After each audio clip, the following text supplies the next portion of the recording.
Apparently, the sentiment is linked to the civil rights movement and the shared struggle. That's probably true, Amelia concurred. I don't want an MRS, Libby said. I want an MBA, and I'm going to get my company to pay for it. Over the next few weeks, a path began to open up for Amelia, one she had never imagined. It turned out that Libby was onto something. Amelia already had an associate's degree. She realized it was entirely possible to get her bachelor's and then a master's by taking courses in the evenings. Amelia couldn't believe that a graduate degree was suddenly within reach, paid for by the company.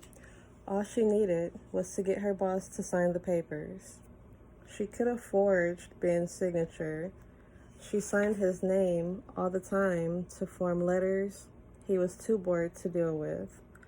But she was proud of her Southern ethics, and she wanted her tuition reimbursement to be on the up and up. The day she approached his office, she wore one of her favorite outfits, a camel-colored sleeveless dress with a belt that matched and a pair of black-heeled Mary Janes. "Can you sign this benefits form for me?" she said, casually handing the form to Ben. She hoped he wouldn't look at it too closely, but he did. "Why do you need to go back to school?" he asked. "A looker like you could be married tomorrow." It was true.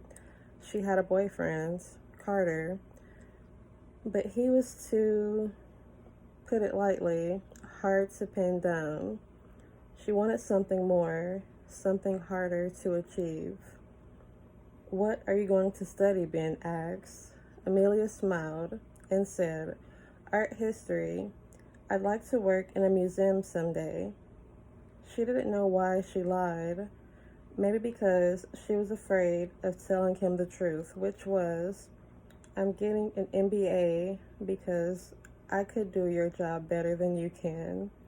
Ben sighed, perused the document, then signed his name on the form.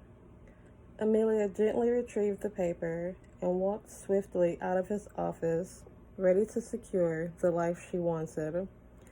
It took a long time, 8 years of part-time study in total, but Amelia got her MBA.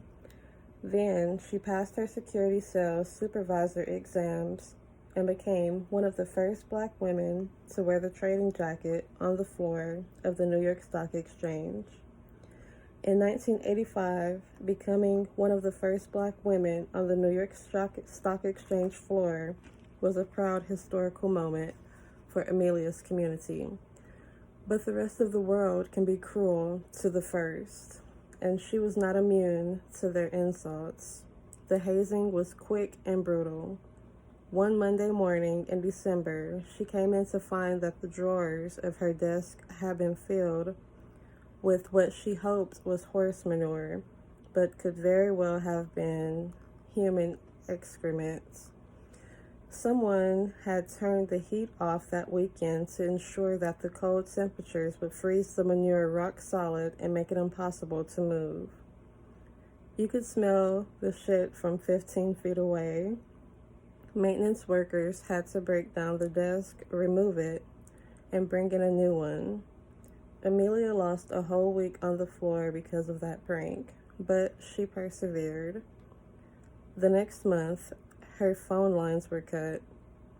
In the decades before the invention of cell phones, the landline was the stockbroker's most valuable tool.